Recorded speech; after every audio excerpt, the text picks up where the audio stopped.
Hi everybody, Greg Dyer here. I just got to have a really fun and interesting conversation with someone, and we talked about, like the administrations that are happening, the presidential administrations, and I got to hear, the stories that she had about why she supported who she supported and all that stuff, and why the other administrations aren't good or whatever. And there were stories that she was telling me about this stuff, and it made me start thinking about this, and I know I've talked a little bit about this in the past, and it's a really heated subject right now in our society here in America, in this whole political realm, and how one administration is good, the other administration is bad, and all this other stuff, and the evilness is coming down, and we gotta fight against this, and all yada yada. There's stories, you guys. And there's a couple parts of this that I want to bring up here. First of all, the source of the stories. Now, I'm not going to bash on anybody's favorite news channels or anything like that, but I wanted, as a collective, all of the news channels, there's a bias that's going to happen in the stories that we're going to be told. We're going to be told what's going to draw the best chance for these, and these news outlets or papers or whatever, to draw in the audience that they're looking for, to keep them there, to keep them watching the advertisement or buying products or whatever it is. Those are the stories that we're going to get. And it could be coming from, the news outlets themselves, the leadership in that, or it could be controlled by corporations, or it could be the administrations that are leading the propaganda or whatever, but it doesn't really matter. And I don't want to get into the controversy of all this stuff, because it doesn't matter. The idea here that I'm trying to get across to you is it's just a story. What you get to choose now is how you want that story to affect you. You get to look at it and go, all right, is it directly affecting my moment right now? Is it going to threaten my way of life? Really, is it going to threaten my way of life? And I urge you to look at the length of time that you've been here on this planet as a human being, whether it's short or longer, or ask somebody else that may have been here longer than that, or read some history and look at what's really been happening all along, and see the fact that we're really a very free society here, you guys. You have so much choice to do whatever it is that you want to do. Pray the way you want to pray. Go to school the way you want to go to school. Do the jobs you want to do, and choose to be who you want to be, and express yourself that way. As long as we're not hurting anybody, any of that stuff is so possible now, you guys. And it hasn't mattered what administration has been in there, or who's been in charge, or whatever. You've had choice all along.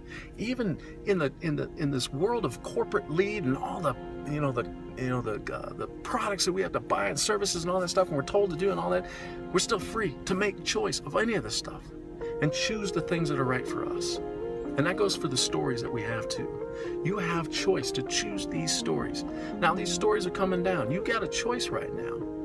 Do you want to remain in anger and frustration and everything for the story, and buy into that story, knowing even if it is an absolute truth, even if what I've said, that the story's handed down from some news source that wants you to believe something else that's really happening that isn't happening. Let's just say it's an absolute truth what you're hearing. You got a choice to choose whether or not you want to fight against that. Fight for whatever it is that you feel inside yourself that you want to hold on to and keep going in the society that you're at. Or you have this choice to back off and get a little detached from the story. Take a breath and go, is this serving me right now?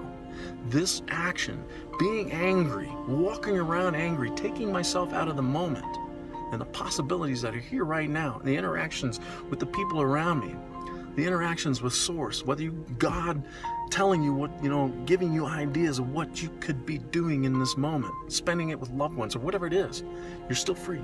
So you get this choice to do this. You can choose to remain in that anger and let that just oppress everything that's going on in you. Or you can step back, take a detached look at it, not be so vested in the story. Keep an eye on it and say, yeah, you know what, this might be happening. There's one simple thing you can ask yourself. I see this. What can I do to be in service for this? And listen and see what comes back for you. Most likely it's not going to be a fight, but I can't say or not. I firmly believe that when we are choosing to fight, that kind of gets back to more of, you know, a protection of an ego thing. And I'm not saying that's right or wrong or anything like that. It's just, once again, we get this choice to ask ourselves, is this the service that I can be for this person, for this society, for this cause, whatever it is? Ask yourself, what is it that I can do to be in service for this? And see if that helps. See if that feels a little better for you than just bottled up anger and frustration. Oh, I hate this guy, or I hate this whole thing. How can I be in service of this?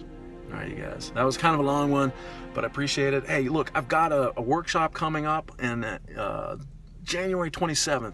It's a Saturday. I'm going to put the link to the workshop on this post. Click on it, have a look at it. We're going to talk about rewriting stories and how we can support that and all that stuff. I got 3 wonderful speakers coming to look at it too, and we're going to feed you lunch and the whole thing. It's going to be a whole lot of fun. One more day here, the 6th of January. If you're watching this, if it's the 6th of January or if it's after the 6th of January, this is past. But if you get into this in the next day and a half, the early bird price is $97 for the whole day. So anyway, check out the link, and I'll talk to you guys later.